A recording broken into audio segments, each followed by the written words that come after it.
And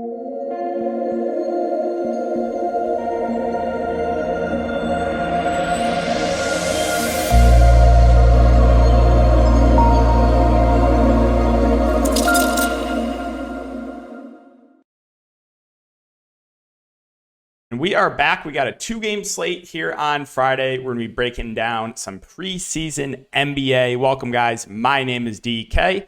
Like I said, we're talking about the NBA preseason slate in this video. Also, make content for NFL Day, DFS, and then player prop sites like PrizePicks, Underdog, and Parlay Play. Parlay Play, they're the sponsor. If you guys are not on it, you can use the link down below for a $100 deposit match bonus. But you can win up to 75x your money. Player prop site, and they offer every sport basically that you can think of. So you guys are interested, again, check that out. My best advice, as always, is to get on as many of those sites as possible and then search for value when you are placing your player props. Okay, so before we get into, and if you guys are looking for more content for DFS or for player prop stuff, you can check out my Patreon link down below. We've been an absolute massive heater of late, and that continued. It continued. So let's recap everything. Let's first go over and talk about player props. So went 17-4 overall in props today. Let's talk about the NBA props. And this is just so incredibly unlucky too. While we still won money, we could have won so much more. So 9-2 in NBA. One miss on PrizePicks was Zaire Williams, who I would not have touched had we known that Bane, Triple J, and Derrick Rose were all out. But they randomly got rolled out, chalked the Zaire Williams under. And then Donovan Mitchell hooking me on Underdog literally cost me over $500. I still profited on Underdog. Went 5-1. That was so incredibly tilting, man. If he just goes for 3 rebounds, I win another $500 more. So, 9-2 overall there. Went 8-2 in NFL. It was under season after I just saw nothing but overs on Twitter for a game that, again, the weather was a bit of a concern. So went 17-4, massive heater there. And then talking DFS, so let's go over it. Like I said, this has been the last few days, right? Boom. Second the showdown, and then tonight, not even close. And this is, okay. I had so many people coming from my head from that A-Chan tweet, which is fine. Again, it is what it is. But I had just so many haters coming from me. So I really can't imagine, man. And this is not talking to 99% of you that watch this, talking to one, but I just can't imagine how mad they are looking at just dominating every single night. Another takedown, I win by 30 points in high stakes with LaMelo only playing the first half and with Scoot Henderson following out. I would have won the 5K to first big tournament if I didn't get so incredibly unlucky with those two things. So again, the haters, man, I can't imagine. Again, it's like the Squidward meme, me sleeping in bed with a smile on my face. That's going to be me tonight, knowing how mad they are looking at this. Again, this is me to the hate. They had to look at what we've been doing. Just dominating props, taking down every night in Draftkings. Want them to look at it. A little bit of fun there, but yeah, you guys would be surprised too. Just amount of comments on YouTube and Twitter DMs and stuff. What people say. Like, you don't understand the amount of hate that people like what I get in the industry. You do not understand. So feels good. Feels good to just completely dominate. And so going over my NBA DFS lineup. So again, LaMelo Ball just randomly plays the first half. Absolutely no reason. Just so incredibly unlucky there. Scoot Henderson fouls out. How about Asura Thompson? 5 fouls in like 10 minutes. How did the Faders know he would get in massive foul trouble? Kyle Kuzma had a decent game. Wiseman. So I was prioritizing Wiseman as a core play before, and then we got news that he was not starting. And I saw a quote from the Pistons that they might play some Beast Stew at the 5. So I was really debating what I wanted to do with Wiseman. I ended up still risking it with him just because he's a good point per minute guy. It paid off. I know some people went to Damian Jones, who I thought was a pretty safe value play with him starting. I think he literally went for 0. I think Damian Jones went for 0. So if you play Damian Jones, I feel bad for you because that was just made no sense, right? The Damian Jones game. And then we got literally at lock, we got news of Denver that they were going to play the starters the same, if not less than last game, and the Memphis news. So that changed a lot. I switched some things around. I went to Gilliard at no ownership. He had a good game. I told everyone on Patreon I wanted to prioritize once we got the Pistons news. I said Wiseman's no longer a priority, but he's still in play for me. And then I wanted to prioritize one of Jabari Smith or Tari Eason. I went to Jabari Smith. He went for 40. And then my boy Şengün had a massive game too. Went for 33. So in high stakes, again, I won by 30 points. And then I was 50 points up on third place. So it was a really, really solid day overall there. And like I said, probably would have won the main slate too, but Scoot foul trouble. Melo only plays the first half. So that is the recap there. Sorry, guys, I did a dunk on the haters for a couple minutes there. Feels good, though. Like I said, feels good to do that every once in a while. Yeah, like I said, if you're interested, signing up. We've been killing it in the preseason. Props, DFS, all that good stuff. And let's see if we can keep going for this 2-game slate. So we'll start off on the Miami side. And, well, Miami is sitting literally everyone. Now, be careful here. Okay, so no Jimmy, no Bam, no Hero, no Lowry, no Jaquez, no Martin, no Richardson, no Love. So you might think, oh, there's only, 1, 2, 3, and no Jovic.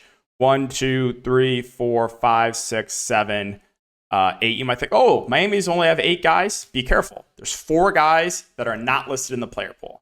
And those guys are Champagny, Alondas Williams, Cole Swider, and Sheik Diallo. Those guys are not in the player pool, but they are on the roster. So Miami technically has 12 guys, but I wouldn't expect a lot of those guys to get much run. So talking about Miami guys that are playing, well, it will depend on the starting lineup for me, but let's talk it through. So as far as the bigs go, you got Thomas Bryant, 5'1". Orlando Robinson is 4.2K. Jamal Cain is also kind of like a undersized big, like a 4. But I expect Bryant and Orlando Robinson mainly split the 5 minutes. Both are good point per minute guys. I mean, you saw what Thomas Bryant did last game: 15 points, 8 boards, 2 assists, 1 steal, and 1 block. And then Orlando Robinson, had solid summer league and played even well for the regular Miami Heat team in the regular season. So I think both those bigs look pretty good. Duncan Robinson, I expect him to chuck when he's out there. The one concern I have with Duncan Robinson is he's actually kind of like a part of this Miami Heat regular rotation. So I could see his minutes get limited. Kind of like what we saw with Memphis today. They rest a lot of guys, but still a couple guys in the rotation. I believe it was Aldama, I want to say, and Zaire Williams only played the first half. Or maybe it was just Zaire and one other guy. I think Aldama actually might have played a shift in the second half. I forget. But when you have a situation where they're resting a lot of guys, I always get a little bit worried with guys that are actually like part of the regular rotation. So that's my one concern with Duncan Robinson, is I can see his minutes get somewhat limited, but I expect him to chuck when he's out there. RJ Hampton, I would think he starts. And with that being said, I expect him to be pretty high usage player when he's out there. So I like him quite a bit. Jamal Cain, we know, can produce at a nice rate. He's had some good games for Miami, even in the regular season. So I think he's a pretty good play at 3-4. Drew Smith, I think, is reasonable. Not as excited about a guy like Drew Peterson, who's relatively score independent. And then, like I said, you have the 4 guys that are not even listed in the player pool. So we'll keep an eye on the Miami Heat starting lineup, but you definitely need some Heat value on this slate. And with that being said, salary most likely won't matter. Yeah, gotta have some interest for sure in the Miami Heat. Now, talking about the San Antonio Spurs. So last game, Keldon Johnson did not play. His status is to be determined.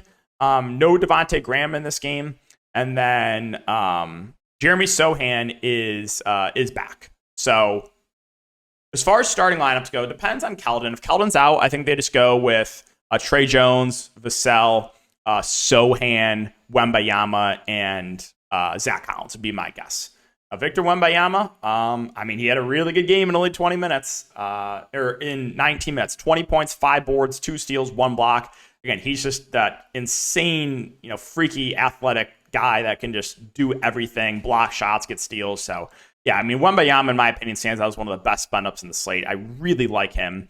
And then as far as the other starters go, I think Zach Collins is probably your next safest bet. Just a good fantasy point per minute guy. Again, can get some rebounds, can block some shots. I like Zach Collins. And then Trey Jones, Devin Vassell, and Jeremy Sohan, I think, are all pretty good plays too. Sohan, if you're factoring in salary, might be the best play. But again, like I said, salary I don't think will really matter a ton. I'm totally fine leaving a lot of salary on the table on a slate like this. So Mainly looking to the starters. I'll mention a couple backups that I have some interest in. I mentioned Bassi in my last video. He smashed in limited time. 6 points, 12 boards, 4 assists, 2 blocks in 16 minutes. He's 5K though, so like he's close enough in price to Zach Collins, where I have a pretty hard time playing Bassi over Collins. And then you got Branham and Wesley that should play some decent minutes on the bench. Both are fair plays, but I think I prefer the Spurs starters. I probably would just prefer the Miami Heat value too. Chetty will get some run of the backup unit too. I think he's okay. Champagny most likely moves back to the bench. And I think Muklashvili most likely will play the third string center, so probably not enough run for me to get to him. Let's talk about Golden State. So no Draymond Green in this game, and Jonathan Kuminga is questionable. Now, in the first preseason game, they only play the starters a half. We don't know exactly what's happening with Golden State yet. If I had to guess, I would say the starters do play one shift in the second half unless we hear otherwise. So starters will be Steph, Chris Paul, Clay, Wiggins, and Looney. So, Steph Curry, clearly the top play in Golden State. I don't think we had to spend a ton of time there. As far as the secondary plays here, Paul 7'8", Thompson 7'6", Wiggins 6'6". I will say of these three, Paul probably has the highest floor just because he's going to have the ball in his hands a decent amount. Thompson and Wiggins, both those guys do have a ceiling with the knocking down the shots. And then I think Looney's a pretty good play too, especially if he plays in the second half. Without Draymond Green in the lineup, his rebounding numbers do go up. The starting five I obviously like for Golden State. And then the backups, the guys that I have the most interest in, assuming he plays, would be Kuminga. Again, he absolutely smashed last game. Moses Moody. And then rookie, again, I've been pronouncing his name wrong. I want to learn it's Podziemski. I didn't know it's Podziemski. So Brandon Podziemski is how you pronounce his name. So I think 26 minutes, 11.6 boards, 4 assists. Now, outside of the starters plus those three bench guys for Golden State, I don't know if I get to anyone else. Well, let me just bring up. I'm curious to see if anyone else really saw solid minutes. I will say if Kuminga is out, I could see Dario Saric get extended a little bit. I think he could be a little bit sneaky. I don't expect him to play huge minutes, but Saric should be productive when he's on the court. So I would have a little bit interest in a guy like Dario Saric if there's no Kuminga. But yeah, like Jackson Davis, I think he played like 15 minutes. Now my phone's being slow for some reason. I just because I've been on it all day with the NBA preseason. That's the grind for you. Hold on. Who did they play? Was it Sunday? Saturday. So it's been a while since they played. So outside again, Kuminga played 24 minutes. Moody played 24 minutes. Podziemski played 26 minutes. Outside of that, it was pretty spread out. Jackson Davis played 15. Sarge played 15. So, yeah, I would say mainly the interest in the starters and those backups that I mentioned. And finally, the Lakers. So the Lakers, they sat a lot of guys last game. I assume that we're going to get run here from the Lakers main guys in this game. Them resting, I guess you never know. And if I had to guess, I would say you do get one shift in the third quarter for LeBron and AD. Again, that's just a guess. This is game number 4 now? 4 or 5 for the Lakers. So they don't have many games left in the preseason. I think there's a decent chance that LeBron and AD play into the second half. If they do, obviously both of them look really, really good. And this slate would kind of set up for that stars and scrubs build where you're jamming stars in and then you're playing like heat value, maybe some backup value from a couple other teams that we talked about. So again, with the Lakers, assuming everyone is in, it's AD and it's LeBron for me, and I like them both quite a bit. The guys in the mid-range would kind of just be secondary plays for me, like D'Lo, Wood, Reeves, Rui, assuming, again, they all play. And then I would have a pretty hard time playing Lakers value if LeBron James and Anthony Davis are in. Now, if we get a similar situation to last game, where they rest a lot of guys, then that changes things. Then I'm pretty high in D'Lo and Wood, who would kind of run the show offensively. Rui Hachimura as well. Taurean Prince had a really big game last game. I'll let the fish chase that. We know what Taurean Prince is. He's a 3-and-D guy. He's a solid role player in the NBA, but what he did last game was an outlier performance. So I would rather go to higher usage guys like D'Lo and Wood and Rui Hachimura. And then even guys like Christie and Hood-Schifino, I think would be interesting options if all these guys rest again. The Lakers, it really depends on what they do. Hopefully we do get some clarity on minutes, but I will say if LeBron and AD are in, I'll say it's about 50-50 they play into the second half, right?